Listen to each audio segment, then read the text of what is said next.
Okay, so welcome to the channel. Probably talking to the same 27 people that I always talk to. But if you watched my last wee quick video, I should have called it like DC short, because it was a wee short video. I was busy at the time. I was reading this letter.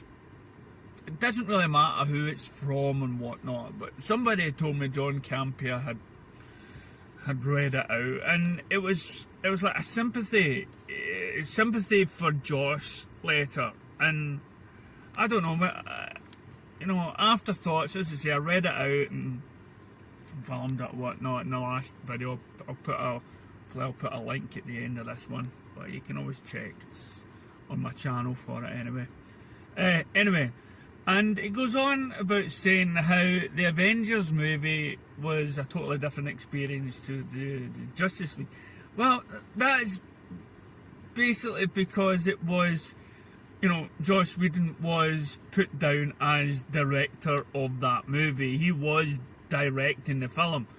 And so, of course, there was going to be no hassle or whatnot. Or was there? Because he tends to treat women a wee bit differently, He seems to have sort of an attitude to women that's a wee bit non-professional, shall we say. So of course he was going to have no hassles, and of course Kevin Feige was there, and well, let's face it, he really doesn't know what he's doing when it comes to making movies. He constantly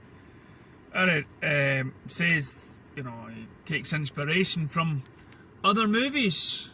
That's his main thing. Oh, it's a mixture of Harry Potter mixed in with, Disney or us. I don't know. That's his answer to where the film comes from and his inspiration, where that came from. So and he's had no hassle, and it says in the letter that they all sort of come together to make a great movie, to make a good movie.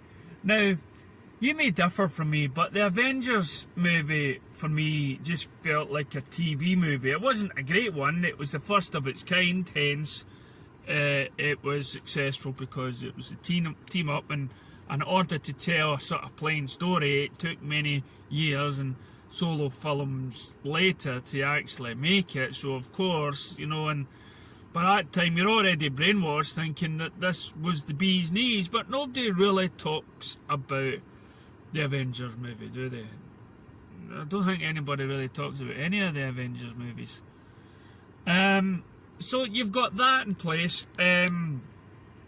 So of course he got a lot of people, he made a lot of money for the Avengers movie, and of course he got to make Age of Ultron, which I believe there was a lot of hassles behind the scenes behind that one. So, I don't know about what sort of hassle there was. Maybe Kevin Feige was being that sort of bossy pants that he was, and wasn't letting the director have his way. It's the Kevin Feige show after all.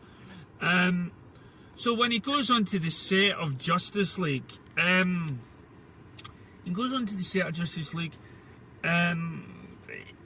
he goes onto a set where, the director and the cast, they had a bond, which is what you expect in every movie that you go into, that you form a friendship, you form a sort of team where they want to make the best film possible. Sounds familiar?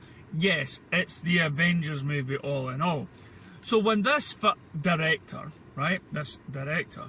comes in and he's to take over the reins of Zack Snyder, who is supposedly left, okay? Knows I'm doing all the quotes things, right? He's supposed to have left because his daughter, there was tragedy in the family, and he thought it was it.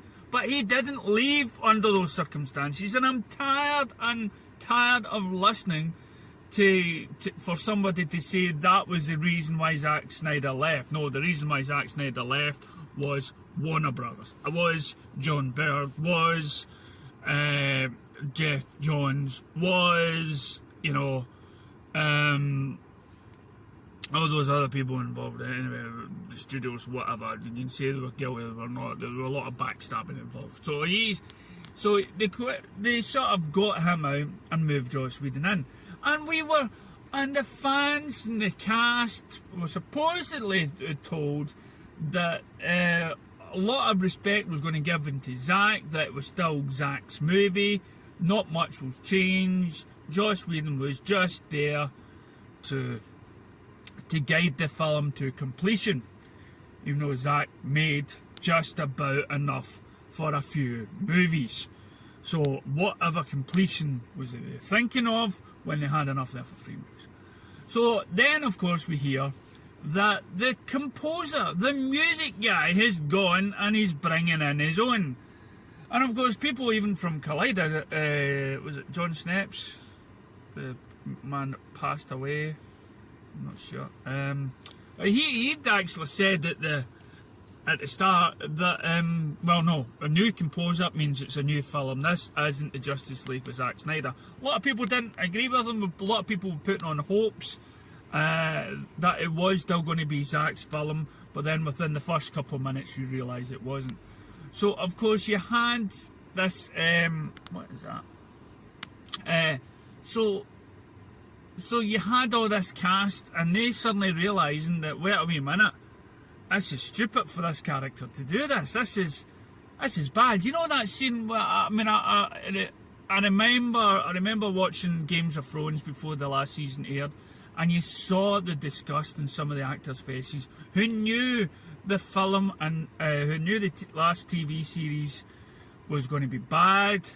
The season was bad, and the storyline was bad, and what they got the characters to do in the last season was bad. So they knew straight away, and they probably heard what happened to Zack. They were aware of what happened to Zack. Here's a guy that's came in, not caring how the actors feel. He feels big that he's going to do it. So now this is the thing, they said that he didn't understand in this letter, and around about where they said, they didn't understand Joss's sort of humour.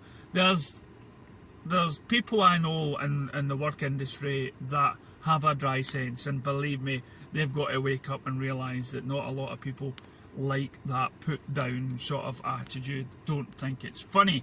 So there's a time when you got to suss the room, feel the room, people, then you sort of know. Especially when you step onto a film set that is not yours. The film is not yours, and you didn't respect. And this person didn't respect the film. This person, Joss Whedon, was ripping the film to bits. Was taking out most of what the actors and actresses had done.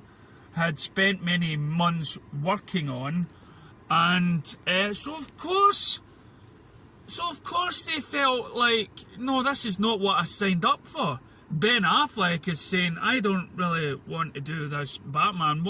This is not the Batman that Zack was telling me about. I wouldn't want to do a solo movie after this. This is cheesy Batman. This is Batman of the 60s. No, I think I'll hang up my cowl. And then, of course, a couple of years later, Zack's back. Oh, thank God, I feel my life and my career is in much safer hands. I think I'll put the Batman suit back on again, because being an actor, we're restricted to what we say because we do not want to go against the studio. Just like any company, any workforce that doesn't really have a good union. Okay, bosses and everything else can just lay waste to your, to your everyday life.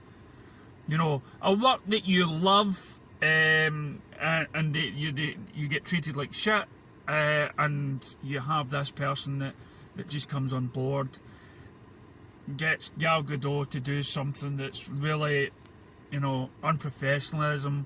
They threaten it, and these people, when they go for some help, when they go for some answers and say, listen, I'm not really comfortable with this, and then they get threatened by even that person, by their job. So no, There is no defence to what Joss did. He did not respect the film, he did not respect the people that came before, and he did not respect the actors or the film crew that were on the set. It doesn't matter if this wasn't the so-called Zack Snyder posse, because most of the people in that posse were well-respected people and knew how to behave before Zack was ever on the scene. They're nice people in general, and they wanted to be treated with respect. Their friend's daughter had just committed suicide, and here comes a guy that is just totally tarnishing everything that they had done, that they had thing with, and he was given no respect and no sorrow. So Joss Whedon, or whoever wrote that letter, you know, you basically deserve everything you got. You came on that film set and you had a vision. That vision flopped dramatically. And it sort of, for me, it speaks volumes about Avengers. For me, Avengers should have flopped dramatically, because it had the same tones, and you'll find many videos on YouTube that basically say Marvel copies DC, and just about the first couple of Zack Snyder movies that were done. Because there is a difference when you put two directors together. One has talent, one hasn't. And that's what's happened here. So if Joss was feeling that he was being bullied or whatnot, I doubt that very much. He was given the power by those above him, you know, and those above him basically were on his side. He was not threatened at all. He felt like he could walk onto that set and destroy the actors, destroy the film. Thought it was big enough, and the film flopped. And that film represents a lack of vision, a lack of love behind it. That film represents, it's a lack of love, because nobody on that set, apart from the actors that rose up and demanded the Snyder Cut, that actually wanted the best thing for that movie. Everyone on the set wanted the best thing for that movie.